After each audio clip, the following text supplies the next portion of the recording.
एका घराबाहेर 3 लहान गरीब मुलं बसली होती. त्यांना अतिशय भूक लागली होती. काही वेळाने त्या घरातून एक महिला बाहेर आली. त्या तिघांना पाहून ती महिला म्हणाली की तुमच्याकडे बघून असं वाटतंय की तुम्हाला खूप भूक लागलीये. जर तुमची हरकत नसेल तर तुम्ही माझ्या घरी येऊन काहीतरी खाऊ शकता. ती मुलं म्हणाली की हो, आम्हाला खरंच खूप भूक लागलीये आणि आम्ही येऊ शकतो. आमची इच्छा आहे तुमच्या घरी जेवायला यायची, पण आम्ही तिघं एकाच वेळी एकाच घरात नाही जाऊ शकत. माझं नाव आहे धन, पैसा. हा जो माझ्या बाजूला दुसरा मुलगा बसलाय त्याचं नाव आहे सफलता, सक्सेस.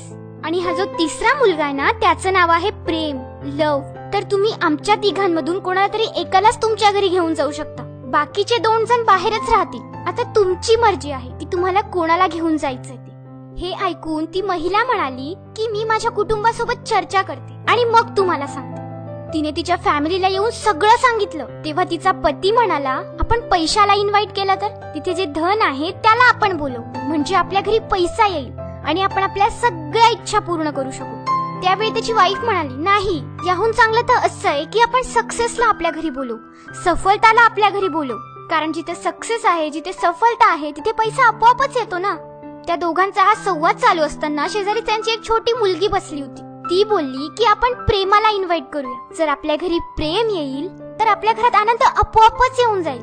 त्या मुलीचं म्हणणं त्या दोघांनाही पटलं. मग ती महिला बाहेर गेली आणि तिने सांगितलं की मी प्रेमाला इन्व्हाइट करायला आली, मी प्रेमाला घेऊन जायला आली. आणि जसंही प्रेम त्या महिलाच्या मागे मागे तिच्या घरात जायला लागलं तर सफलता आणि धनही त्याच्या मागे मागे जायला लागलं. त्यावेळी त्या महिलेने विचारलं की तुम्ही तर बोलले होते की तुम्ही तिघं एकसाथ नाही येत आणि मी तर फक्त प्रेमाला बोलवलंय, मग ते कसं काय येत आहे?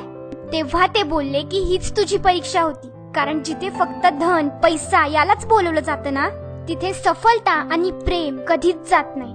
आणि जिथे फक्त सफलताला बोलवलं जातं तिथेही प्रेम आणि पैसा थोडा मागे राहून जातो. पण ज्या ठिकाणी, ज्या घरात प्रेम असतं ना, आपुलकी असते ना, तिथे सफलता, धन, पैसा दोघीही मागे मागे येतात. ही छोटीशी गोष्ट आपल्याला बरंच काही शिकवून जाते की आपण आजकाल पैशाच्या मागे तर लागलोय, सफलताच्या मागे तर लागलोय, पण या सगळ्यात ते प्रेम, ती आपुलकी खूप मागे राहून गेलीये.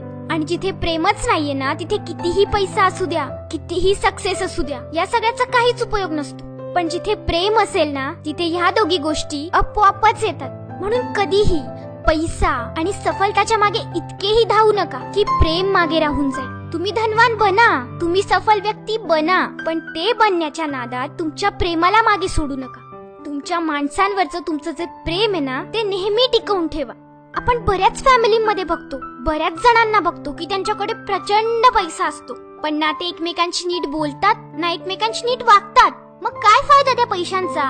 सांगा ना, काय फायदा? कशासाठी कमवतो आपण पैसा? आनंदासाठी. पण आपण पैसा कमवण्यात इतके गुंतून जातो की आपण विसरूनच जातो की आपला खरा आनंद काय. खरा आनंद तर आपल्या फॅमिली सोबत प्रेमाने राहण्यातच आहे.